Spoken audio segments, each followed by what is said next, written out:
Is there something sexist about this shot of Selena Gomez? The 22-year-old actress was in Cancun, Mexico earlier this week, looking stunning in a silky red top and matching skirt.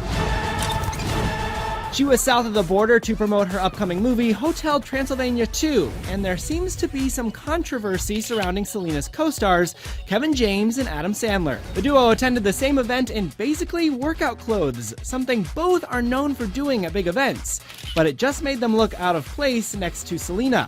Yahoo Style called the guys out, saying this picture, quote, captures everything wrong with Hollywood's sexist standards. News editor Lauren Tuck asks, what if Gomez showed up to the event dressed in the same vein as her male counterparts? Unless the actress wore fancy short shorts that put her long legs on display, the fashion police would most likely ridicule Gomez for her too casual outfit choice. For what it's worth, Selena didn't seem to take issue with the duo's dress-down duds, posting this smiling snap to Instagram.